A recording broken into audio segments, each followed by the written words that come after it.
지난주에는 우리 무교절에 대해서 이렇게 보았습니다.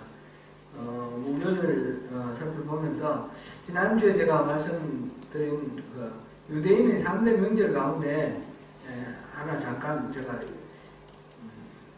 좀 수정을 하는 게 좋겠다 하는 생각이 들어서 말씀을 드립니다. 레위기 23장에 잘 나와 있는데 유대인의 명절 3개, 3대 명절 한번 다시 한번 생각해 보세요. 첫 번째 뭡니까? 6월절입니다. 6월절 유대인의 달력으로 몇 월 달입니까? 아비볼은 1월이 됩니다. 그죠? 1월 며칠부터입니까? 14일부터 그죠? 1월 10일 날 양을 골라놓고 14일 날 양을 잡습니다.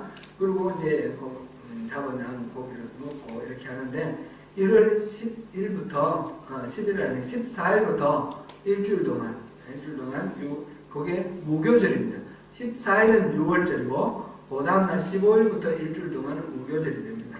그 다음에 오순절이 있습니다. 오순절은 50일째 되는 날 77절이라고도 하는데 77절은 7749 7주가 지나서 이게 그 다음날 그래서 오순절이 바로 77절 또는 맥추절 이렇게도 말합니다. 그 다음 또 마지막 명절을 제가 나팔절이라고 그랬는데 나팔절도 여기 포함은 되는데 마지막 명절은 초막절 이렇게 우리 보통 말합니다. 초막절이 가장 대표적인 이름이 되겠습니다. 초막절 다른 말로 장막절 또는 수장절 이렇게도 읽었는데 7월 1일 날이 나팔절입니다. 나팔절은 나팔을 불어서 온 나라에 있는 백성들을 불러 모아서 성회를 제사를 지내고 성회를 엽니다. 그 다음에 7월 10일 날이 대속죄일입니다. 대속죄일. 이제 나팔절하고 대속죄일하고 그 다음 쭉 이어집니다. 나팔절, 그 다음 7월 11일 대속죄일. 대속죄일은 각각 사람들이 죄를 지을 때마다 케이스 바이 케이스로 속죄제를 드립니다. 속죄제를 계속 드리는데 그렇게 드리면서 온전히 속죄가 안 되는 부분이 너무 많습니다. 제사 못 지는 사람도 있고 그래서 온 나라의 모든 백성들의 모든 죄를 뭉뚱그려서 통틀어서 한 해에 한 번씩 대속죄일에 온 나라가 함께 제사 지는 날이 7월 10일입니다. 그날은 그 성막이나 성전의 마지막 맨 안쪽에 지성소에 언약궤가 있는데 언약궤 앞에 가서 피를 뿌리는 날은 이 대속죄일 하루라고 그럽니다. 그만큼 의미가 있는 날이죠. 그리고 7월 14일 7월 14일이 아니라 15일부터가 이제 초막절입니다. 15일부터 일주일 동안 초막절이고 24일까지 초막절이고 25일이 또 마지막 초막절은 마지막 성회 15일과 25일은 대성회를 하라. 일도 하지 말고 안식일을 지키라 그랬습니다. 그래서 7월 15일부터 25일까지 25일이 아닌데요. 22일이 되죠. 22일까지 이게 초막절이 되겠죠. 이 유대인의 유대 달력은 음력이거든요. 그래서 7월 15일이 초막절인데 7월 15일이 그러니까 대보름때예요. 대보름인데 이게 우리나라 출석하고 또 맞을 때도 있고 맞지 않을 때도 있다 그럽니다. 경련으로 맞다고 그러는데 왜 경련으로 맞는지는 이유는 모르겠는데 이제 우리 8월 대보름이라고 이렇게 생각하면 좋겠습니다. 이 초막절은 광야에서 40년 동안 광야 생활을 하면서 그 초막에서 살았던 그것을 잊지 않고 기념하기 위해서 그래서 오늘날도 요즘도 이들은 초막절을 지내는데 바깥에 텐트를 치고 그게 지피나 이렇게 나뭇가지나 이런 걸 가지고 텐트를 칩니다.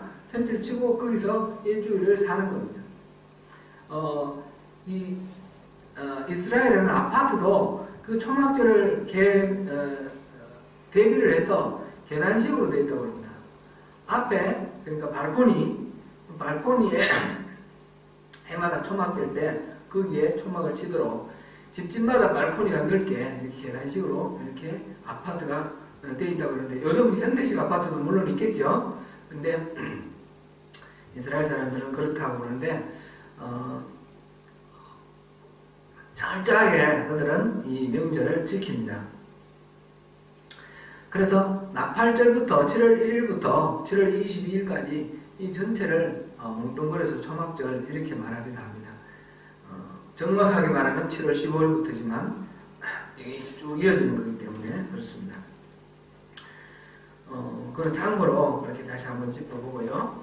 오늘 본문 가운데 13장 11절부터 16절까지 이야기는 초태생에 대한 이야기입니다. 초태생은 다 하나님께 바치라 하는 내용입니다.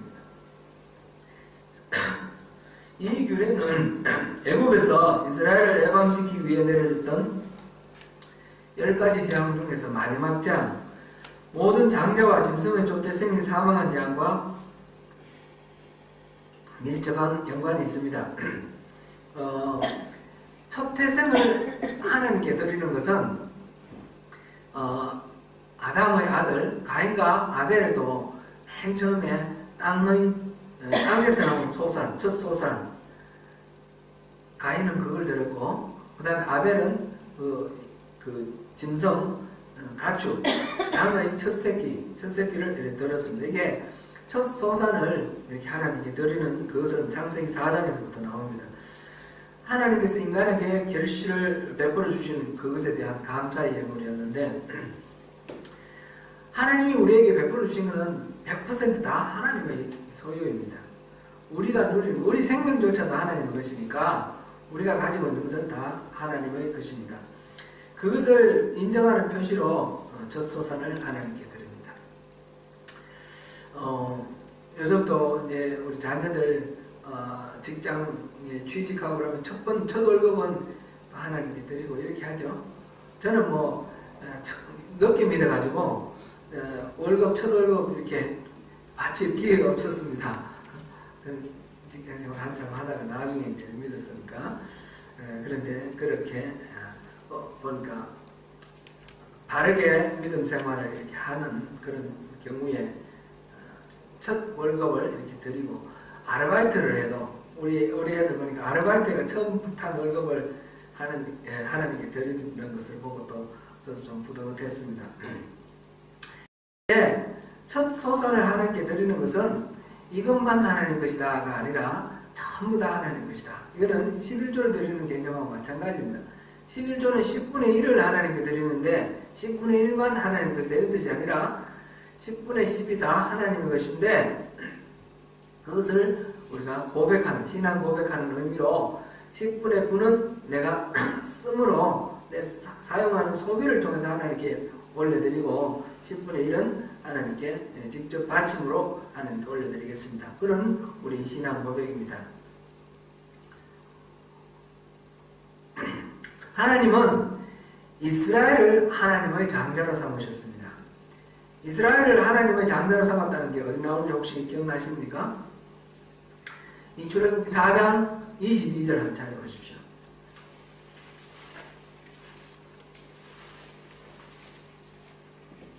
찾으셨습니까? 같이 한번 읽어봅니다. 너는 말하게 이르기를 여호와의 말씀에 이스라엘은 나를 내 장자라. 이스라엘은 하나님의 맏아들입니다. 맏아들인데 이 하나님의 맏아들을 이 애굽 사람들이 억압하고 또 죽이고 이렇게 고통을 지어줬기 때문에 하나님이 그들을 해방시킵니다.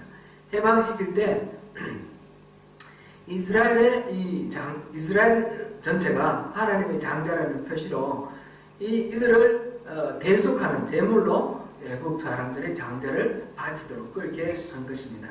그래서 이스라엘 사람들은 출애굽 사건을 기억할 때마다 하나님이 자기들을 살리기 위해서 애굽의 장자들을 죽이신 이 사건을 기억합니다. 그러면서 자기들도 온전히 다 하나님의 것임을 늘 이렇게 새롭게 환기시키면서 그렇게 하나님께 헌신합니다. 모든 것을 다 하나님께 올려드린 표시로 장자를 하나님께 올려드리는데, 이제 사람을 잡아서 이렇게 올려드릴 수는 없지 않습니까? 그 하나님 말하는 바가 아니니까. 그래서 장자를 올려드린 표시로 제사를, 대속물을, 짐승을 잡아서 올려드리는데, 그래서 모든 초대생은 다 하나님께 올려드리고, 사람은 대속물을 올려드리고. 근데 나귀 같은 거, 나귀는 첫 새끼를 그냥 하나님께 올려드려야 되는데 나귀는 이 하나님 받으시는 정결한 제물이 못 됩니다. 그래서 나귀 같은 경우는 대속 제물로 어린 양을 대속 제물로 바치든지 아니면 나귀를 목을 꺾으라 그랬습니다. 죽여버리라 그랬습니다. 그만큼 첫 번째는 전적으로 모든 것이 다 하나님 것이라는 표시로 첫 번째는 전적으로 하나님께 드리는 것이 마땅하다 하는 그런 초태생에 대한 헌납의 그런 규정입니다. 그렇게 할 때에 이렇게 장자 또는 초태생을 하나님께 바칠 때에 하나님께서 기뻐하신다고 그랬고 9절에 이것으로 이렇게 하는 이 규례를 지키는 그것으로 내 손의 기호와 내 미간의 표를 삼고 여호와의 율법이 내 입에서 있게 하라. 내 입에 있게 하라. 여호와께서 강하신 손으로 너를 애굽에서 인도하여 내셨습니다. 이랬습니다. 내 손의 기호와 내 미간의 표를 삼고 이 말을 손에다가 이렇게 표시를 하고 이마에 이 미간, 눈썹과 눈썹 사이 여기 이 미간 아닙니까? 미간에다가 이렇게 붙여가지고 도장을 확 찍어가지고 표를 삼아서 그래서 항상 기억하라. 이렇게 이해를 합니다. 이걸 문자 그대로 이스라엘 사람들은 생각을 해서 여기 그런 거 보셨습니까? 유대인 중에 아주 보수적인 그런 유대인들 조그만 상자 같은 걸 만들어 가지고 그 안에 말씀을 집어넣어서 신명기 6장 6절에서 9절까지 그 말씀을 적어놓은 거를 딱 집어넣어 가지고 여기다가 이렇게 메어서 이마에 딱 메어가지고 그렇게 다닙니다. 아니면 이 유대인들이 쓰는 까만색 이 햇 있지 않습니까? 모자 안쪽에다가 그걸 이렇게 새겨가지고 이렇게 항상 이렇게 써서 미간에 그 말씀이 오도록 그렇게 합니다. 이게 문자 그대로 그 말씀 그대로 이렇게 따르려고 하는데 이 율법을 항상 이렇게 문자대로 지키려고 하다 보니까 예수님이 그 바리새인을 그렇게 질책했던 것처럼 그 율법을 주신 하나님의 마음하고 상관없이 그냥 문자만 쫓는 그래서 그 정신을 잃어버리고 오히려 하나님 주신 이 율법은 제가 말씀드렸죠. 지뢰밭에 우리를 안전을 지키기 위한 안전장치라고 그랬는데 우리를 자유케 하고 우리를 안전하게 보호하는 안전장치인 이 율법이 이 문자적으로 지킴으로 인해서 이게 율법이 안전장치고 은혜의 장치가 아니라 바로 짐이 되었습니다. 무거운 짐이 되었습니다. 그래서 이거는 율법의 본질적 의미를 생각하지 않고 문자적으로만 따랐기 때문에 문자는 의문이다 그랬습니다. 죽은 것입니다. 그것을 따랐기 때문에 그런 배단이 생겼습니다. 그래서 이런 것은 그냥 문자대로 지키라는 뜻보다는 마음 깊이 새기라. 잠시도 잊지 말고 늘 입에서 떠나지 않게 하고 하나님이 주신 이 규례를 반드시 그 뜻을 준수하라. 그런 의미로 우리가 이해를 해야 되겠습니다. 곧 여기서 초태생에 대한 이야기 아닙니까? 초태생을 헌납하는 이야기니까 이것을 통해서 곧 우리 모든 소유는 하나님의 것이다. 이것을 늘 잊어버리지 말고 이건 내 것인가 착각하지 말아라. 언제나 이거는 내 것이 아니라 하나님의 것이다.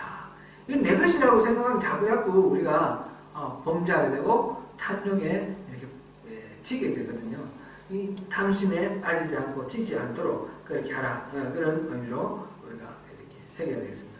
그리고 또 한 가지는 오히려 또 이 내 손의 기호와 내 미간의 표를 삼으라. 이 말씀은 오히려 역으로 우리에게 율법을 꼭 지키라는 그런 명령의 의미도 있지만 우리가 그런 율법을 받은 백성이다라는 것을 나타내는 그런 표시도 되기도 합니다.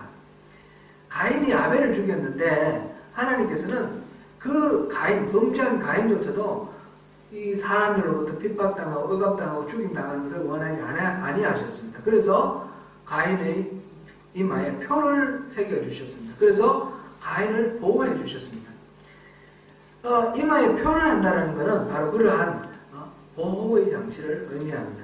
지금 여기서 내 손의 기호와 내 미간의 표가 되리라. 곧 이 말씀을 지키는 것이 바로 이 하나님의 소유된 거다. 우리의 전 모든 것들이 하나님 것이다. 이 말은 우리의 주인은 하나님이시다. 이 말 아닙니까? 그러니까 나는 하나님의 것입니다라는 표시로 이렇게 세워놓으니까 하나님의 것을 누구도 타치 못하게 하는 안전한 보호장치가 되는 것입니다. 여러분, 하나님의 것 맞습니까? 아멘. 아멘. 예, 하나님의 것이라는 걸 우리가 이걸 우리 주인 하나님 나는 그러면 뭐야 나는 내 인생에 대해서 권리도 없어 이렇게 생각하기도 쉬운데 믿지 않는 사람들은 특별히 자기 인생의 주인은 자기라고 생각하고 그러는데 그게 하나님이 내 인생의 주인이다라는 것은 나는 종이고 억압당하는 그런 존재로 의미하는 것이 아닙니다. 하나님이 우리의 주인 되어 주신다는 말은 우리를 억압하고 속박하고 우리를 부려먹기 위해서 그런 것이 아니라 우리를 참으로 이 죄의 종이 있는 그 상태에서 벗어나도록 해방시켜 주시고 진리 안에서 자유를 누리게 하시기 위해서 하나님이 우리의 주인이 되어 주시는 것입니다. 우리는 이쪽이든 주인은 반드시 필요합니다. 주인 없는 그런 우주공간은 없습니다. 반드시 필요한데 하나님을 주인을 택할 때에 우리에게 생명이 있는 것이고 하나님이 주인이 아닌 죄가 우리의 주인이 될 때 우리는 사망과 저주가 있는 것입니다. 그래서 우리 미간에 표를 붙이고 손에 기호를 붙인다는 것은 바로 내가 하나님의 것이다라는 표시가 되니까 내가 어디에 있든지 무엇을 하든지 하나님이 나와 함께 하시고 나를 보호해 주신다는 그런 의미가 되는 것입니다. 내가 말씀을 지키고 말씀 안에 산다는 것은 다름 아니라 내가 하나님의 것이고 하나님이 나를 지켜주신다는 그런 표현이 되는 것입니다. 말씀 안에 거하는 것은 우리의 자유를 속박하는 그런 질복이 아니라 우리를 진짜 자유하게 만드는 그런 해방의 그런 보증이고 하나님께서 우리를 보호해 주시는 안전함, 평강함의 보증이 되는 것입니다. 이것을 믿으시고 주님 말씀 안에서 승리하시기를 축원합니다. 그 다음에 지금 17절부터 22절까지 구름기둥과 불기둥의 이야기인데요. 한번 그것도 교독하겠습니다. 바로가 백성을 보낸 후에 블레셋 사람의 땅의 길은 가까울지라도 하나님이 그들을 그 길로 인도하지 아니하셨으니 이는 하나님이 말씀하시기를 이 백성이 전쟁을 하게 되면 마음을 돌이켜 애굽으로 돌아갈까 하였습니다. 그러므로 하나님이 그의 광야 길로 돌려 백성을 인도하시되 이스라엘 자손이 애굽 땅에서 대열을 지어나오되 모세가 요셉의 유고를 가졌으니 이는 요셉이 이스라엘 자손으로 단단히 맹세하게 하여 이르기를 하나님이 반드시 너희를 찾아오시리니 너희는 내 유고를 여기서 가지고 나가라 하였음이더라. 그들이 북으로 떠나서 광야 끝 에담을 장막을 치니 여호와께서 그들 앞에서 가시며 낮에는 구름 기둥으로 그들의 길을 인도하시고 밤에는 불기둥 그들에게 비추사 낮이나 밤이나 진행하게 하시니 낮에는 구름 기둥 밤에는 불기둥이 백성 앞에서 떠나지 아니하리라. 아멘. 구름 기둥 불 기둥으로 이스라엘 백성을 인도하시는 하나님을 그리고 있습니다. 21절 보니까 낮에도 그 길을 인도하시고 밤에도 그 길을 비추셔서 낮이나 밤이나 진행하게 하셨다 그랬습니다. 낮이나 밤이나 하나님은 우리를 인도하시는 그런 은혜를 우리에게 허락하십니다. 그것이 이 출애굽한 이스라엘 백성들에게 구름 기둥과 불기둥으로 그렇게 나타납니다.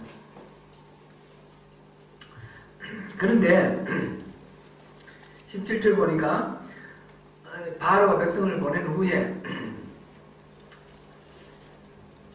하나님은 구름기둥과 불기둥으로 이스라엘 백성들을 인도하였는데 그 인도하신 길이 블레셋으로 가는 지름길이 아니라 지금 홍해 광야길로 가게 했습니다. 홍해 광야길로 가서 14장에 이제 위기가 본격적으로 드러나는데 피할 데가 없는 막다른 골목으로 그렇게 이스라엘 사람들을 데리고 가셨습니다. 왜 그렇게 하셨습니까? 우리가 신앙생활을 하면 모든 것들이 순탄하게 잘 풀리기를 기대를 하는데 신앙생활을 했을 때에 어려운 그런 상황들이 닥칩니다. 이게 참 이상하다. 하나님 왜 하나님 믿는다고 따르는 백성들에게 이렇게 어려움을 주실까? 가만 놔뒀으면, 잘 안 믿었으면 그러면 더 나았던 건가? 이런 식의 생각을 하게 되고 고민에 빠집니다. 하나님을 따르면 더 이렇게 잘 되도록 해줘야 돼. 그래야지 사람들이 참 하나님 더 쉽게 의지할 텐데 왜 이렇게 하실까? 참된 신앙으로 나아가기 위한 훈련을 위해서 그렇게 하시는 것입니다. 지금 17절에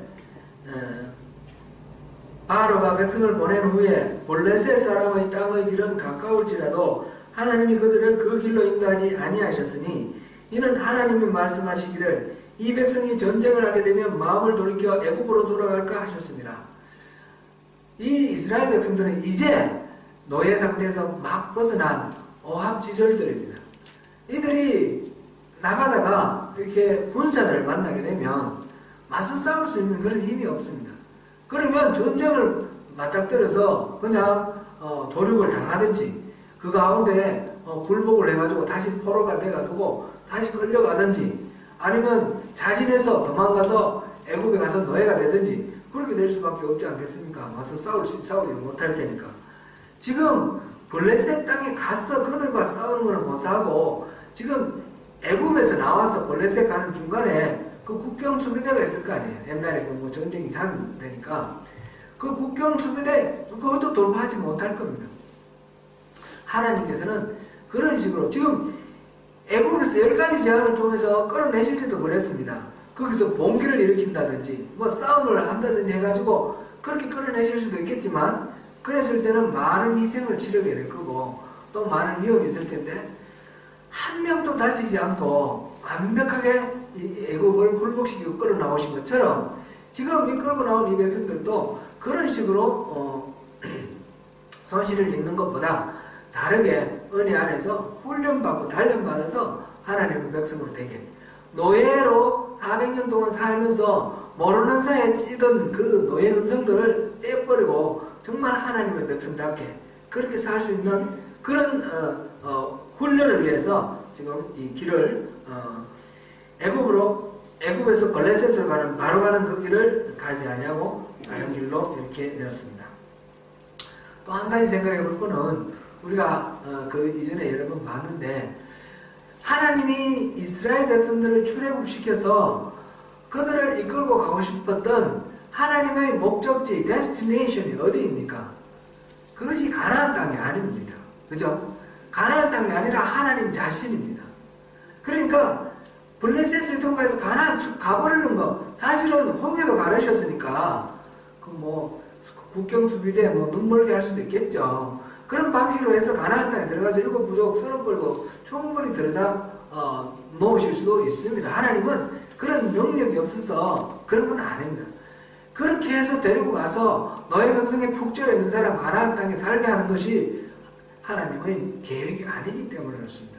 하나님의 목적은 뭡니까? 이 사람들 데리고 가고 싶은 목적지는 하나님 자신입니다. 곧 애굽 사람의 노예로 살고 있던 이스라엘 백성을 해방시켜서 하나님 자신을 만나게 하나님과의 관계에 맺는 것, 곧 시내산에서 언약 체결이라는 방식으로 나타나는데 하나님은 이스라엘의 하나님이 되고 이스라엘은 하나님의 백성이 되어서 그래서 하나님 나라의 백성이 되는 것을 위해서 이들을 이끌어내셨던 것입니다.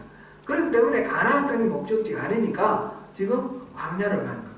그래서 처음 모세를 보낼 때 그들이 시내산 이곳에 와서 나에게 제사를 지낼 것이다. 그것이 바로 하나님의 정표라고 그랬습니다. 그렇게 시내산에 데리고 와서 거기서 언약을 맺는 것이 하나님의 원래의 목적이었습니다. 그래서 광야를 이끌고 갑니다. 구름기둥, 불기둥으로 이끌고 가는 것은 하나님의 시내산인데 거기에서 어디에 가서 뭐 어떻게 사는 것 이전에 하나님의 백성으로서 필요한 것, 하나님과의 친밀한 교제, 그 언약 속에서 하나님과의 관계를 맺는 것, 그것을 이루고 그렇게 가야 되기 때문에 그렇습니다. 그 다음에 여기서 또 한 가지 유의할 거는 19절에 모세가 요셉의 유고를 가졌으니 이는 요셉이 이스라엘 자손으로 단단히 맹세하게 하여 이르기를 하나님이 반드시 너희를 찾아오시리니 너희는 내 유고를 여기서 가지고 나가라 하였습니다. 지금 요셉이 죽은 지 400년이 다 돼가는데 그 전에 요셉이 죽기 전에 유언으로 남기는 말이 이 말입니다. 하나님이 반드시 너희를 찾으리니 너희는 내 유고를 여기서 가지고 나가라. 만약 요셉이 지금 이 유언을 남긴 이유가 자기가 자기 그 조상 아브라함과 사라가 묻혀 있고 또 야곱이 묻혀 있는 야곱 그 땅 그러니까 헤브론 막벨라 동부 속에 지금 묻혀 있지 않습니까? 그 헤브론 땅에 묻히는 것이 소원이었다면 요셉이 죽으면서 그 유언을 내리면 그렇게 장례하시려면 되지 않았을까요? 충분히 될 거예요, 그죠? 요셉은 바로 다음으로 최고 권력자였고 그 이집트에 있어서는 둘도 없는 은혜를 베푼 요셉 덕분에 나라가 살았거든요. 나라가 구원받았거든요. 그래서 모든 가족들도 다 와서 살 수 있도록 그렇게 허락해 줄 만큼 요셉에게는 특별 대우를 해줬습니다. 야곱에게 성대한 장례식을 치러줬던 그 바로가 요셉의 장례를 안 치러줄 이유가 없습니다. 요셉이 분명히 나는 막벨라 헤브론 우리 조상들의 그 무덤에 묻히고 싶다. 그게 좀 묻어달라. 이렇게 유언을 했으면 그렇게 했겠죠. 그런데 왜 요셉은 내 유고를 너희들 나갈 때 갖고 가라 이렇게 했을까요? 요셉은 이 가족들이 자기 가족들이 이곳에 와서 이스라엘 사람이 이곳에 사는 것이 영원히 사는 것이 아니라는 것을 말해주고 싶은 거예요.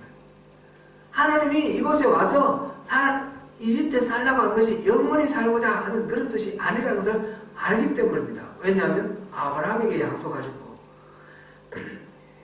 이삭에게 약속하셨고 야곱에게 약속하셨기 때문입니다. 그 가나안 땅을 주시겠다고 약속하셨던 하나님의 약속의 땅이 있기 때문에 요셉은 그곳에 이 모든 백성들이 다 돌아가야 된다는 걸 알고 이곳에서 너무 편해서 잊어버리고 살지 않도록 하기 위해서 그 유언을 한 겁니다. 내 유고를 들고 가라 할 때. 그러니까 이 요셉의 유고를 보면 항상 가나안 땅이 생각나는 거죠. 우리는 이곳에 영원히 살 존재가 아니다. 근데 이게 오늘날 우리에게 있어서 우리가 이 땅에 살아가는 것이 영원히 이곳에 사는 것이 아니기 때문에 언제나 우리는 돌아갈 본향이 있습니다. 헤브론 막벨라가 있습니다. 우리에게는 우리가 하나님이 부르시면 언제든지 가야 돼. 그거 우리의 본향 진짜 고향 그곳이 있다는 것을 잊지 않고 살아가는 이 요셉의 유고를 기억하면서 우리도 이 땅에 정말 내일이 아니라 지금 5분 후에라도 하나님이 나를 찾으시면 나는 언제든지 주님 앞에 두 손 들고 나가겠습니다. 라는 그런 정말로 의식을 가지고 이 땅에 잠시 있다가 지나갈 이 땅에 너무 콘크리트로 벽돌로 너무 많은 걸 쌓으려고 하지 말고 이 땅에 모든 소원을 두지 말고 하나님 나라에 우리 본향에 마음을 두는 그런 우리 신앙이 되도록 이 요셉은 그들 후손에게 그렇게 가르쳤고 이 성경을 읽는 우리에게 그렇게 또한 가르치고 있습니다. 천상병이라는 시인의 쓴 귀천이라는 시가 있는데 혹시 들어보셨습니까? 천상병이라고 아시나요? 귀천이라고 그 인사동에 가면 커피집이 있는데 그 귀천은 천상병 시인의 부인인 문기용 여사가 열었습니다. 지금 돌아가셨는데 그 찻집이 있는지 모르겠습니다. 그 천상병 시인이 쓴 시를 제가 읽어드리겠습니다. 귀천, 하늘로 돌아간다 그런 뜻입니다. 나 하늘로 돌아가리라 새벽빛 와닿으면 쓰러지는 이슬ገብ으로 손에 손을 잡고 나 하늘로 돌아가리라 노을빛 함께 단 둘이서 기슭에서 놀다가 구름 손짓하면은 나 하늘로 돌아가리라 아름다운 이 세상 소풍 끝내는 날 가서 아름다웠다고 말하리라.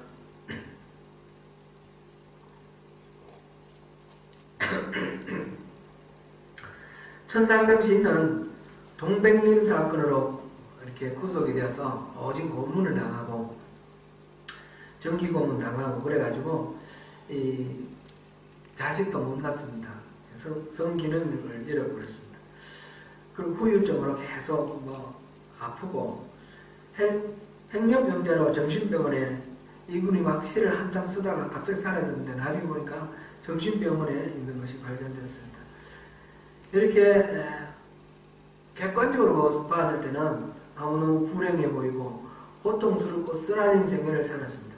그런데 그 생애를 살았던 이 천상병 시인이 이 땅을 아름다운 이 세상 소풍이라고 그래 말했습니다. 소풍 생각나시죠? 우리 어릴 때 소풍 전날부터 우리가 마음 두근두근하면서 기다렸던 가장 1년에 가장 즐거운 그런 그날이 소풍 아닙니까? 바로 이 땅에 와서 살아가는 모든 삶을 소풍으로 비유하고 있습니다. 그리고 죽음을 맞이했을 때 이 세상 소풍 끝내는 날 가서 즐거웠다 말하리라.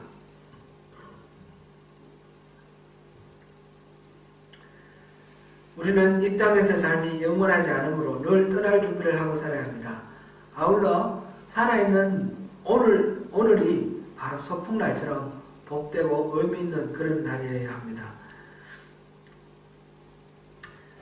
하나님은 그렇게 이스라엘 사람들에게 구름기둥 불기둥으로 인도해 주셨다 하는 부분이 17절, 22절 사이 말씀입니다. 그 다음에 14장 보겠습니다. 14장 1절부터 9절까지 보겠습니다. 14절까지 보겠습니다. 14절까지.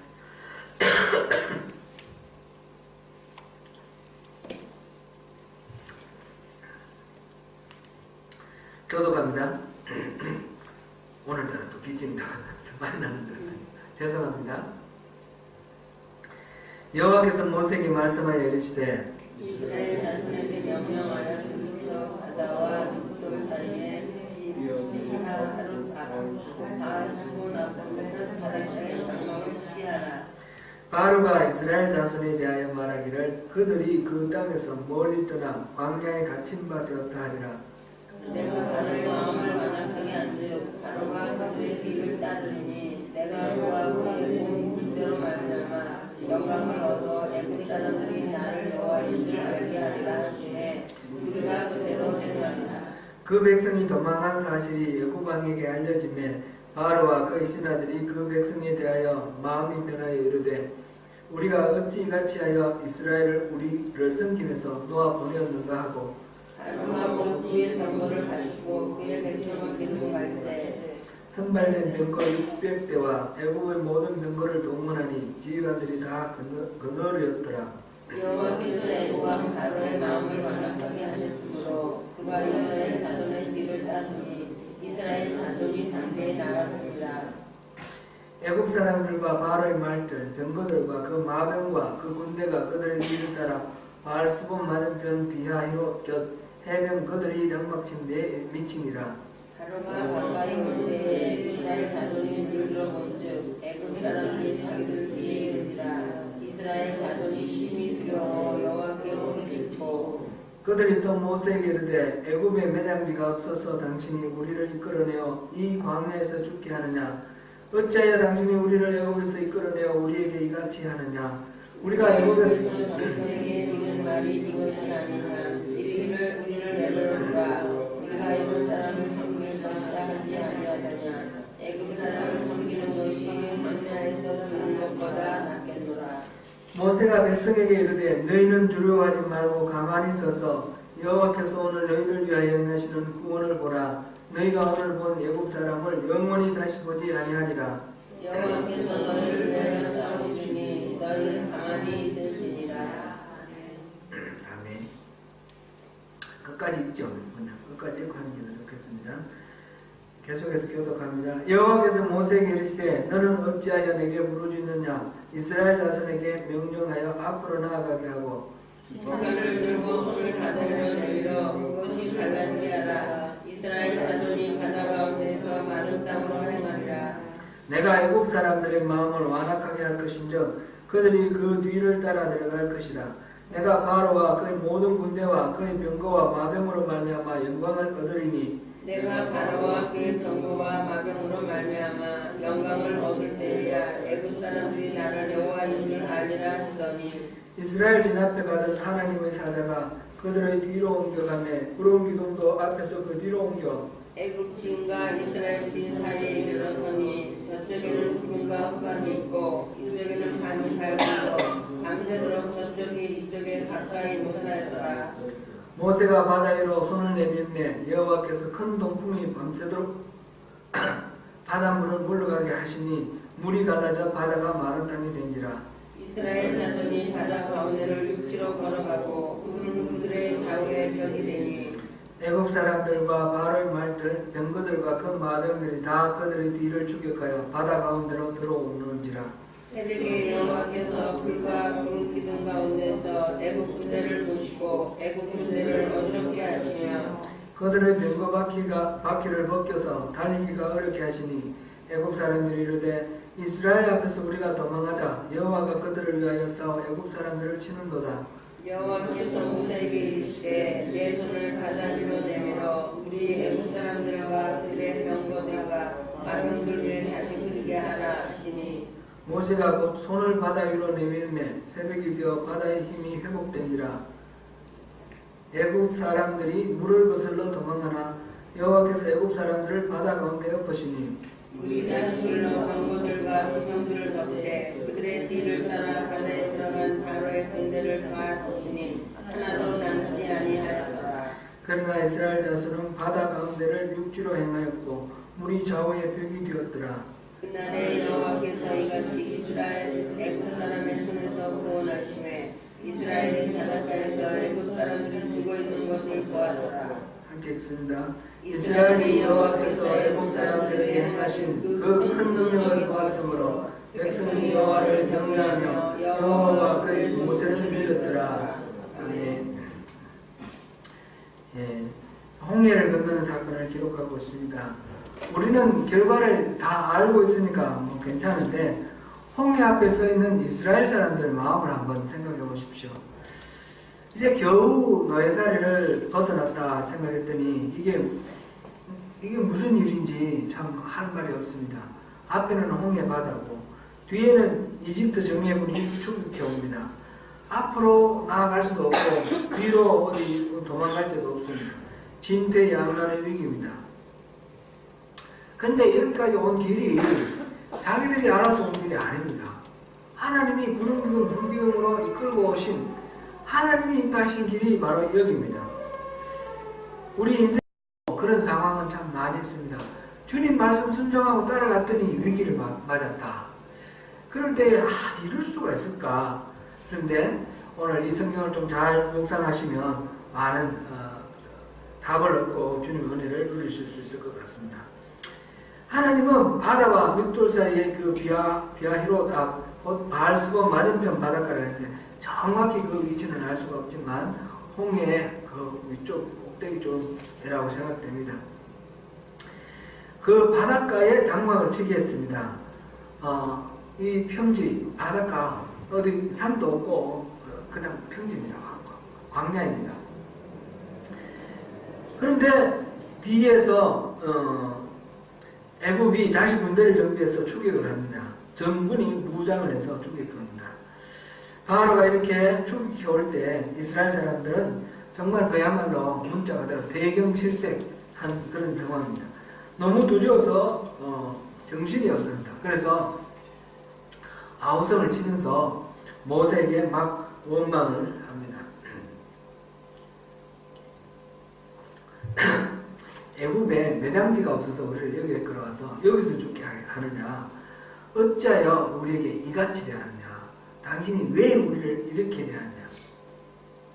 우리가 애굽에 있을 때 뭔 말했냐? 그냥 내버려두라 그랬지 않냐? 우리가 애굽 사람들 섬기는 게 그래도 차라리 살아있는 게 낫지. 여기 와서 이렇게 죽는 게 이게 뭐냐? 이렇게 탄식을 하면서 원망을 합니다. 지금 모세의 입장을 한번 생각해 보세요. 모세는 사실 광야 생활을 40년 동안 했습니다. 뭐 미디안에서 멀리는 가지 않았지만 지금 이집트 오는 길도 왔고 갈 때 떠날 때도 그 길을 거쳐갔고 사실은 이 광야에 대해서는 모세는 잘 알고 있습니다. 지금 이 길로 가면 이 바다는 막히는 것도 알고 있을 겁니다. 백성들은 몰라도 모세는 다 알 겁니다. 하나님은 그 길로 인도합니다. 그런데 모세가 이 길로 가면 안 되는데 그런 생각 안 들었을까요? 아마 틀림없이 들었을 겁니다. 하나님 이 길로 가면 막다른 골목인데요. 막히는데요. 저쪽 가야 되는데 일로 가면 바다에 꽉 막히는데요. 뒤에 추격해오면 우리를 도망갈 데 없습니다. 그런 생각이 들지 않았을까요? 그런데 모세는 이 일을 달지 않고 순종을 합니다. 모세는 하나님을 신뢰하고 있습니다. 이것이 우리에게 있어서 승리의 비결입니다. 이스라엘 사람하고 모세하고가 40년 광야 생활 내내 차이가 나는데 이스라엘 사람은 끊임없이 문제 앞에 넘어지고 하나님을 원망하고 모세를 원망하는데 모세는 똑같은 문제 속에서 똑같은 어려움 속에서 하나님을 신뢰하고 있습니다. 그래서 이 이스라엘 사람은 하나님의 진노를 계속 쌓아나가지만 모세는 하나님하고 친구가 되는 것입니다. 조건은 똑같습니다. 환경 조건은 똑같습니다. 저한 조건은 하나님이 인도하시는 그 길이 정말 이해할 수 없는 그런 길이라는 것도 마찬가지입니다. 그런데 모세는 그거를 순종하고 나갔습니다. 중요한 것은 환경이 아니라 그런 환경을 허락하시는 하나님의 그 의도를 어떻게 이해하고 해석하고 받아들이느냐는 우리의 태도에 이 문제가 달려 있습니다. 믿음으로 살면 그렇다 그러면 그 말은 믿음으로 살면 절대 손해보지 않는다 그런 뜻일까요? 우리가 이제 하나님은 우리를 버리지 아니하신다. 언제나 보호하신다. 이런 하나님에 대한 신뢰를 이게 잘못 적용되면 하나님은 언제나 내가 원하는 대로 다 해주신다. 이런 쪽으로 생각하기 쉽습니다.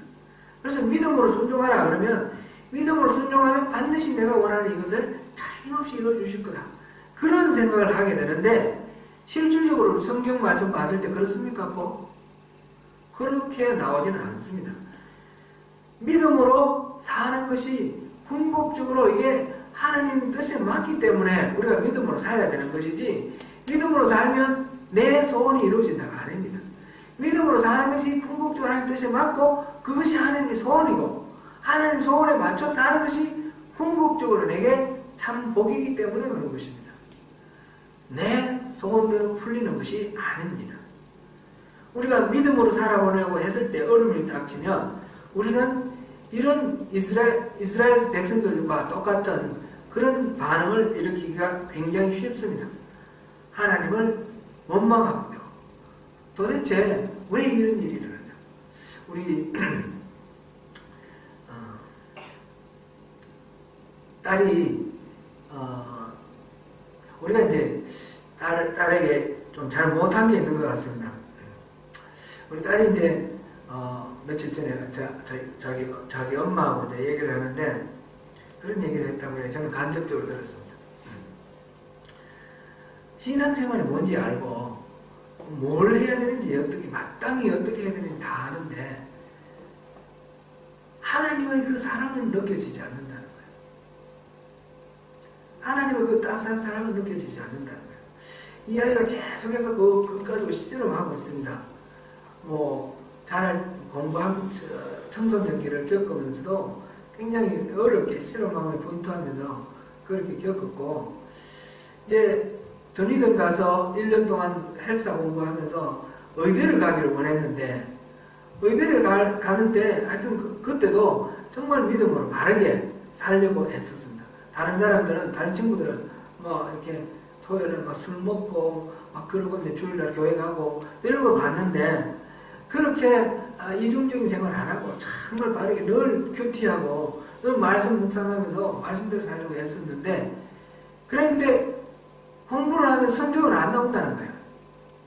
어떤 사람은 굉장히 막 아무렇게나 놀고 막 술도 마시고 그런데도 성적 잘 나오는데 자기는 착실하게 공부를 하는데 여러 번 보고 공부 다 예습하고 복습하고 하는데 성적이 안 나온다는 거예요. 하나님께 기도하고 하나님께 도와달라고 하는데 안 된다는 거죠. 그래서 하나님을 원망하는 마음이 생기는 겁니다. 이 아이가 분투를 했는데 결국은 의대를 못 갔습니다. 의대를 못 가니까 뭐 다른 데를 약대를 갈까 간호대를 갈까 막 이렇게 고민하다가 결국 이제 포기를 하고 이제 돌아왔습니다. 돌아왔는데 이 아이 마음속에 상처가 있는 거예요. 하나님이 내 기도를 안 들어주셨다. 근데 그게 하나의 대표적인 거고 그것만 있다는 게 아니고 여러 가지 지금도 아토피가 굉장히 심한데 아기 때부터 아토피가 많은데 이 아토피를 낫게 해달라고 얼마나 많이 기도했겠어요. 그래도 아토피가 아직도 남아있고 동생 자기 손아래 동생이 이 땅에 뭐 오래 못 살고 떠난 거 세상 떠난 것도 알죠. 이 아이가 고침받고 완쾌되어서 그렇게 좀 살기를 원했는데 자기 동생 이렇게 언니 불러주는 것도 좀 원하면서 그러기를 원했는데 결국 하나님 데려가셨다는 거죠. 그러니까 자기가 기도한 거는 하나님이 하나도 안 들어주셨다. 이렇게 이해를 하는 겁니다. 어떻게 생각하십니까? 좀 뭐 나름대로 고민할 만하다. 그런 생각은 듭니다. 물론 제가 그 동의는 안 됩니다. 그 외에 안 들어주신 것 외에 만약에 또 전에 베풀어 주신 은혜가 얼마나 큰데 그거는 뭐 안 보이는 거죠. 그건 당연한 거로 생각을 하고 이제 그런 것입니다. 우리 딸 얘기해서 죄송한데요. 이 아이가 아직도 실험하고 있습니다. 그 신앙의 실험을 하고 있습니다. 그래서 이제 아빠가 목회하는 그 교회에서 그 목사 딸에게 기대하는 바 그게 너무 중요한 스트레스이기 때문에 압력이기 때문에 견디기가 어려운 거예요. 한사람 교회에서 그 과정이 너무너무 힘든 거예요. 그래서 지금 좀 자유하고 싶은 거예요. 그래서 그래 좀 자유하게 해봐라. 하나님 늘 부려먹으려고 그러고 속박하려는 분은 아니니까 좀 자유하게 좀 해보라 그래 허용해줬어요. 저랑 제 아내가 허용해줬는데 어떻게든 이 아이가 하나님의 그 사랑을 좀 깨닫고 그 하나님이 이미 베풀어 주신 그 은혜와 그 사랑을 누리면서 살면 좋겠어요. 근데 이 아이에게는 너무너무 그게 안 깨달아지는 거예요. 하나님 원망스러운 거예요. 하나님 늘 불만스럽고 무슨 기도를 해도 내가 기도하는 건 안 들어줄 거라는 예단을 하고 있어요. 나는 기도해봐야 하나님은 하나님 나름대로 판단해서 뭐 주실 거 주고 안 주실 거 안 주시고 그러지 내가 기도한다고 그게 따라서 뭐 안 주실 거 주시고 이렇게는 안 하신다. 이렇게 딱 나름대로 결론을 내리고 있어요. 제가 또 잘못 가르친 것도 있나? 이런 생각도 들어요. 늘 하나님 뜻 살피라 그러고 자기 욕망대로 기도하지 마라 그러고 기복주의적으로 하지 마라 그래 놓으니까 그게 또 그런 식으로 또 잘못 전달됐나? 이런 마음도 있고요. 왜 이런 문제가 생길까요? 우리 딸을 예를 들었는데 우리 신앙들도 보면 약간의 다소의 차이는 있지만 하나님께서 내가 원하는 대로 탁 풀어주시면 할렐루야인데 하나님께서 내가 원하는 대로 안 풀어주시면 불평하고 원망하는 것이 자연스럽습니다. 우리에게. 그게 우리 자연스러운 우리 어떤 신앙의 모습입니다. 믿으면 모든 것이 형통하고 잘 풀리고 그러면 참 좋겠는데 저도 우리 성도님들이 정말 기도해가지고 뻥뻥 뚫려서 모두들 이 땅에서 하나님이 주시는 모든 풍복을 너무너무 귀하게 잘 누리시고 그리고 영생도 누리시고 그러면 좋겠는데 하나님은 우리에게 주실 때에 이 말씀 주실 때에 이 은혜와 함께 또 고난도 주시거든요. 이 고난을 주시는데 이 고난이 참 우리에게 참 문제입니다. 하나님은 왜 고난을 주시죠? 왜 이스라엘 사람들을 이 홍해 바닷가 이 막다른 골목으로 몰고 가셨죠? 하나님은 여기서 그렇게 말씀하셨습니다. 뭐라고 말씀하셨습니까? 이게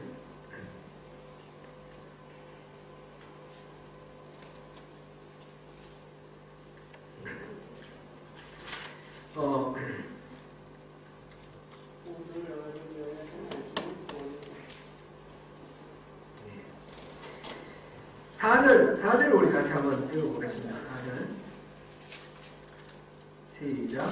내가 바로의 마음을 완악하게 한즉 바로가 그들의 뒤를 따르리니 내가 그와 그의 온 군대로 말미암아 영광을 얻어 애굽 사람들이 나를 여호와인 줄 알게 하리라 하시매 우리가 그대로 행하리라. 이 위기를 통해서 하나님이 영광 얻으시겠다고 그렇게 말씀하시는 거예요. 이렇게 되면 지금 우리가 결론을 다 아니까 우리가 보는데 이스라엘 사람들은 이 위기 속에 길을 열어주시는 하나님을 보고 하나님께 영광을 돌립니다. 그리고 이집트 사람들은 어떻습니까? 하나님의 그 무한하신 능력에 대해서 생각을 안 하고 덤벼들었다가 하나님은 우리가 상대해야 될 이런 차원이 아니구나. 하나님은 진짜 신이시구나. 그거를 알고 하나님께 영광을 돌리게 되어 있습니다. 그렇게 결론은 그렇게 나는데 이제 그 일을 위해서 하나님이 싸워주시겠다 지금 말씀하십니다. 우리가 여러 번 읽어본 14장 13절 14절 말씀을 다시 한번 읽어보겠습니다. 모세가 백성에게 이르되 너희는 두려워하지 말고 가만히 있어서 여호와께서 오늘 너희를 위하여 행하시는 구원을 보라. 너희가 오늘 본 애굽 사람을 영원히 다시 보지 아니하리라. 여호와께서 너희를 위하여 싸우시리니 너희는 가만히 있을지어다. 아멘. 하나님이 보여주실 그 영광을 위해서 하나님은 내가 싸울 테니 너희들은 가만히 있으라. 이 가만히 있으라는 말이 너무 또 이렇게 마음 가슴 쓰라린 그런 또 말이 돼가지고 이거 함부로 말하기도 참 어렵습니다.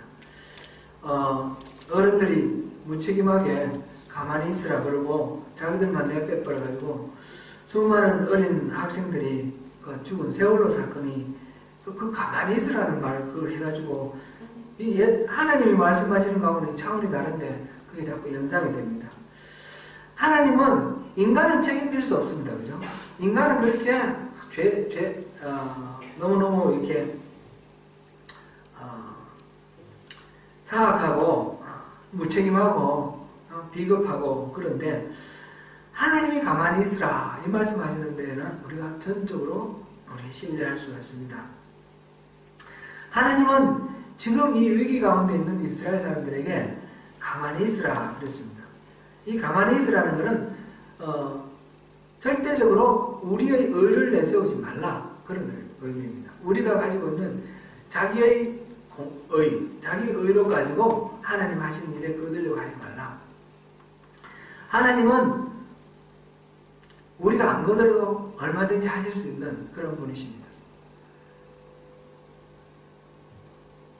우리에게 은혜 주실 때 하나님은 전적으로 100% 하나님 자신의 능력으로 다 할 수 있습니다. 우리가 이제 계속해서 자기 중심적인 신앙생활을 하지 말고 하나님 중심을 하는 것을 계속 우리가 살펴보고 있는데요. 자기의 능력, 자기의 힘, 자기의 자원을 하는 이 율법주의. 이 율법주의로는 하나님께 나갈 사람이 하나도 없습니다. 어와라는 어린이들 그 프로그램에 보니까 저는 그때 이 말씀을 들었나요? 그걸 어떻게 비유를 했냐면 땅 위에서 달나라에 달 위에 축구 골대를 하나 세워놓고 여기서 볼을 차서 골인 시키려고 하는 거나 마찬가지다. 이거는 근원적으로 불가능하다는 거죠. 인간이 자기의 의를 가지고 하나님 앞에 나가는 것은 근원적으로 불가능한 겁니다. 조금 노력하면 되는 거 이런 게 아니고 근본적으로 안 되는 겁니다. 하나님은 그런 근본적으로 불가능한 우리를 하나님 자신이 낮추셔서 인간이 돼서 은혜를 베풀어 주심으로, 먼저 우리에게 은혜를 베풀어 주심으로 그거를 가능하도록 다리를 허락해 주신 것이지, 우리가 어떤 것으로도 우리의 노력을 우리 자신을 내세운다면 그 모든 것들은 의미가 없습니다. 그래서 오직 은총으로, 오직 은혜로, 솔라 그라티아, 우리 신앙은 솔라 그라티아, 내 힘이 아니라 하나님 은혜, 내 힘하고 하나님 은혜를 항상 이렇게 염두에 둬야 됩니다. 지금 이스라엘 백성들에게 하나님 하신 말씀은 너 힘 말고 전적으로 나의 은혜에 의지하라, 그 말씀입니다. 가만히 있으라. 자기가 뭔가 할 수 있다고 하나님이 하시는 일에 이렇게 뭔가 이바지할 수 있다고 생각하는 것들은 전부 하나님의 이 은혜를 거역하는 것이고 이걸 부인하는 그런 결과가 됩니다.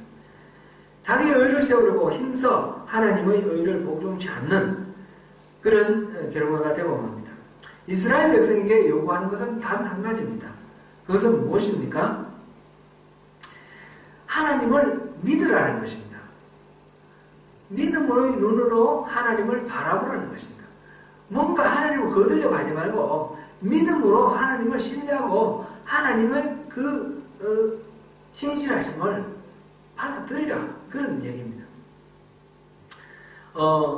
히브리서 주석을 쓴 아담 핑크라는 분이 히브리서 11장 29절, 지금 현재 이 장면, 출애굽 장면, 믿음으로 저희가 홍해를 육지같이 건넜으나 라고 이런 표현을 주석을 하기를, 홍해는 그때 한꺼번에 바람으로 이쪽 끝에서 저쪽 끝까지 쫙 갈라진 것이 아니라 이들이 나갈 때 앞에서 쫙 갈라지기 시작했다, 이렇게 표현을 해놨습니다. 설명을 해놨습니다. 그러니까 모든 것이 다 갈라진 후에 그걸 보고 확인하고 안전하구나 이래서 간 것이 아니라 하나님은 우리를 구원해 주신다라는 믿음을 가지고 들어갔을 때, 그럴 때 하나님이 갈라주셨다는 거죠. 지금 여기에 14장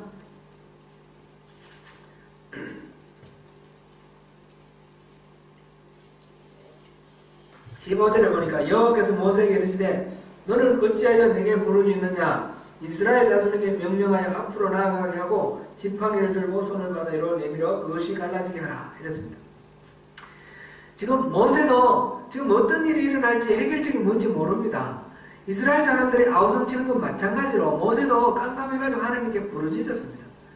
어떻게 해야 됩니까? 어떻게 해야 됩니까? 하나님. 부르짖는 건 똑같습니다. 똑같은데 모세는 항상 하나님 말씀에 순종하니까 하나님이 길을 보여주셨습니다. 이 백성들을 나가게 해라.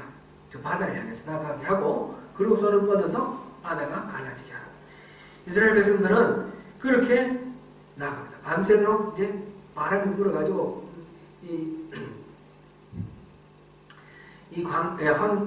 홍해가 갈라지기 막 시작하는데 거기에 그 위태로운 홍해를 향해서 이스라엘 사람들이 들어갑니다. 바다로 들어가니까 길이 열리고 양쪽에 벽이 되었다고 그랬습니다. 지금 바닷물이 벽이 되어 있는데 그 가운데로 지금 들어가고 있습니다. 다 갈라진 다음에 육안으로 확인하고 건너기보다는 그들이 조금씩 나아갈 때 바다가 갈라졌다, 이렇게 이해를 했는데 그 현장을 본 건 아니지만 충분히 그런 것 같습니다. 그렇게 믿고 따르는 것을 하나님이 원하시는 것이지, 바다 이렇게 가르는데 같이 좀 이렇게 바닷물을 밀어달라든지 이런 식의 반응이 아니라는 거죠. 전적으로 가만히 있으라, 이 말은 하나님이 하시는 일을 하나님 100% 한다. 너희들이 할 일은 나를 믿는 거다, 그겁니다.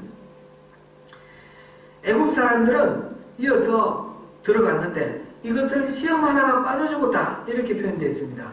히브리서 11장 29절에 신자들의 믿음을 보고 불신자들이 똑같이 임한다고 해서 그냥 되는 건 아닙니다. 이 믿음이라는 것이 그렇게 파워가 있는 것입니다. 이게 믿음 자체가 능력이 있는 것이 아니라 믿음으로 인하여 하나님의 능력이 그렇게 나타나는 것입니다. 우리 지난 주일날 믿음 아닌 거 봤는데, 믿음 아닌 것 중에 지적 동의, 이거는 그 전에 했고, 지난 주일에 한 거는 환경을 믿는 것이 아니다, 이랬습니다. 그죠? 여기 적용해보면 홍해가 쫙 갈라진 거 보고 이집트 사람, 아, 갈라지네? 갈라지네? 여기, 그러고 이스라엘 사람도 지나가네? 이렇게 보니까 객관적 현상을 바라보고, 그러면 됐다. 그러고 따라갔더니 자기들은 물이 덮쳐서 죽었습니다.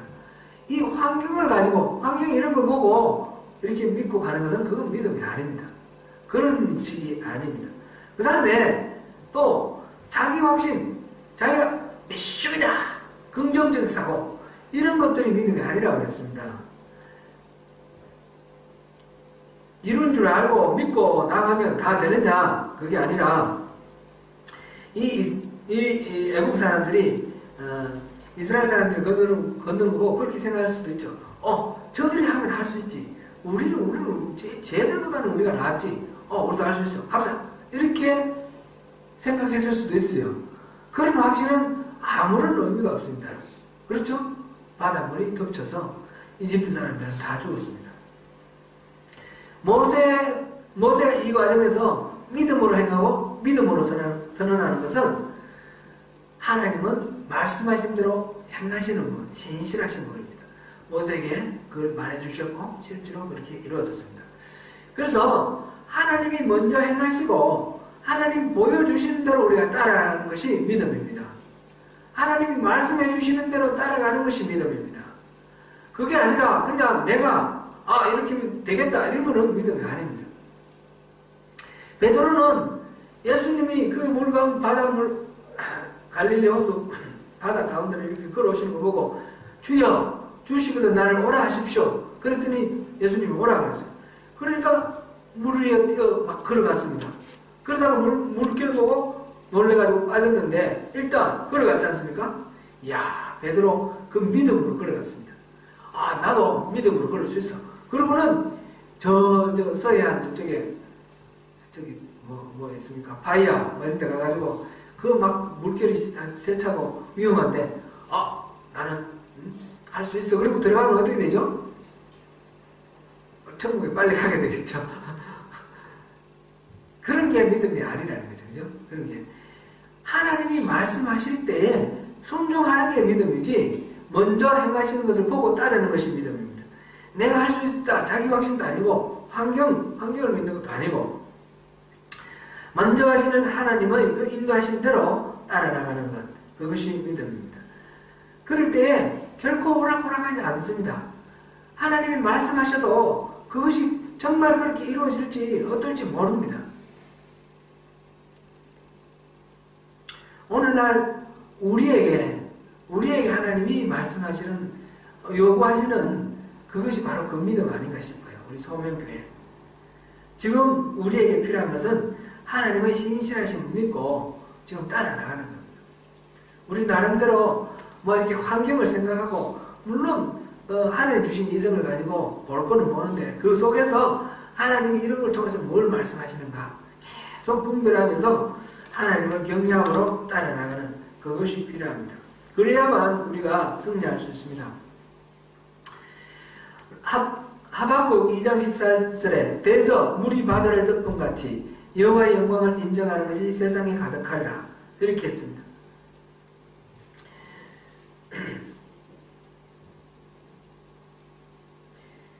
여기서 17절 18절 보면 내가 애국 사람들의 마음을 완악하게 할 것인즉 그들이 그 뒤를 따라 들어갈 것이라. 내가 바로와 그의 모든 군대와 그의 병거와 마병으로 말미암아 영광을 얻으리니 내가 바로와 그의 병거와 마병으로 말미암아 영광을 얻을 때에야 애국 사람들이 나를 여호와인 줄 알리라 하시더니, 마지막 때가 되면 모두 다 하나님의 영광을 볼 것입니다. 신자나 불신자나 다 하나님의 영광을 볼 것입니다.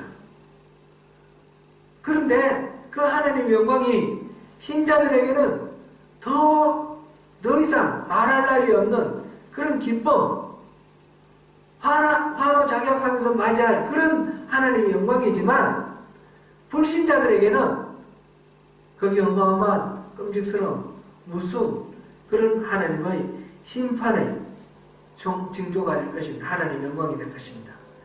하나님은 그렇게 영광으로 우리에게 다가오십니다. 우리가 신앙생활을 잘 해보려고 할 때에 우리 앞에 놓여지는 어떤 위기나 어려움들은 다 하나님의 영광과 관계가 됩니다. 예수님께서 그 맹인된 사람들이 자기 죄 때문에 소경이 되었느냐 아니면 조상 때문에 소경이 되었느냐 묻는 제자들에게 뭐라고 대답했습니까? 하나님의 영광을 드러내기 위해서 그랬다고 했습니다. 그 맹인된 소경된 사람에게 그 앞에 안 보이는 것은 엄청난 불행이지만 그걸 통해서 하나님께서 영광을 드러내셨습니다.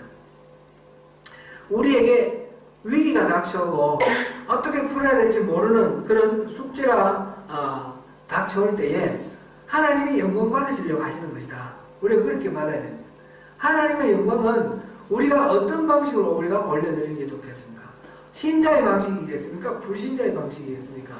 두말할 나위 없이 우리는 믿는 자로서 하나님께 어떻게 반응해야 되겠습니까? 하나님 앞에 엎드려서 우리가 기도함으로 하나님의 그 뜻을 분별하고 순종하는 가운데 어떤 고난이 더라도 그런 것 아랑곳하지 않고 하나님의 뜻이 이루어지고 하나님의 영광이 이 땅에 드러나는 그 일을 위해서 우리가 앞으로 나아가는 것입니다. 우리가 원하는 것이 풀려지고 형통하게 되어야지 그것이 하나님의 영광이 아닙니다. 그것은 우리의 그 소원이 이루어지는 것은 어쩌면 아무 의미가 없을 것입니다. 하나님의 뜻이 이루어지는 것이 중요합니다.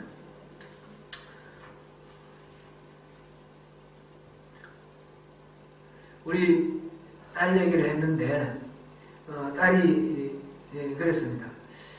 엄마 아빠는 어떻게 그 다솜이가 일찍 세상 떠나는 걸 가지고 하나님의 사랑을 보았다고 그렇게 말하는지 이해가 안 된다. 그렇게 얘기를 했습니다. 똑같은 현상이었지만 다솜이가 5년 만에 세상을 떠난 그 똑같은 현상이었지만 저나 제 아내에게는 그 과정 속에서 하나님의 사랑을 경험하게 되었습니다. 우리가 소원하는 대로 얘가 병 낫는 것이 아니지만 얘는 병 안 낫고 일찍 죽었지만 그러나 그 가운데서 하나님 영광 보았습니다. 우리는 하나님의 사랑을 분명히 체험했습니다.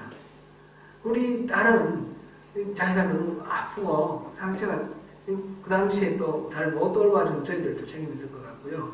하나님의 사랑이 흘러나가지 못해서 그 아이에게 채워지지 못해서 그래서 그런 것도 될 것 같습니다. 그런데 좌우간에 하나님이 영광을 보여주더라도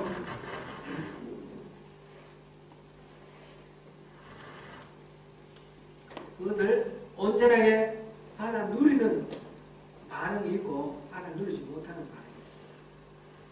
오늘 이 출애굽 홍해를 건넌 이스라엘 사람들 이 출애굽 사건을 보시면서 왜 하나님이 그 어려움 그 막다른 골목으로 몰아가서 왜 하나님이 그 홍해를 건넌다는 그 기상천외한 방법 전무후무한 방법 도무지 이해가 안 되는 그 방법으로 하나님이 그 길로 이끌어 가셨을까? 우리 한번 생각해 보시면 좋겠습니다. 하나님은 우리에게도 그렇게 우리가 상상할 수 없는 그런 방법, 꼭 우리가 원하는 방법 아닐 수 있습니다. 단도직입적으로 말씀드리면 지금 우리 하나님의 영광 드러내는 것이 숫자가 많아지고 이렇게 크기가 커지는 것 그것이라고 생각하면 안 됩니다. 그것일 수도 있고 아닐 수도 있고 하나님 원하시면 그런데 분명한 것은 확실한 것은 그것에 아랑곳하지 않고 우리의 신앙이 본질로 돌아가는 겁니다. 우리 신앙이 참으로 하나님 중심으로 돌아가는 것입니다. 그래야만 소망이 있고 하나님은 그것을 저에게 보여주셨고 반드시 그렇게 될 거라고 생각합니다. 이 땅에 우리가 많은 그런 교회들이 있고 많은 단체들이 있는데 그런 것하고 차별화되는 정말 하나님 나라 나온 그런 교회, 그런 소명교회를 하나님은 이루실 것입니다. 우리에게 순탄치 않은 그런 길을 허락하시는 이유는 이 속에서 우리 다른 데 관심 갖지 말고 여기만 집중하자. 하나님이 그렇게 우리를 부르시는 주님의 초청이라고 생각합니다. 하나님의 선하심을 신뢰하십시다. 하나님은 우리를 아시기에 우리가 감당치 못할 시험은 우리에게 주지 아니하십니다. 그런 큰 시험이 있을 때는 반드시 피할 길을 함께 주십니다. 그 신실하신 하나님을 믿는 가운데 우리도 홍해를 돌파하는 그런 우리 모두가 되시기를 축원합니다. 기도하겠습니다.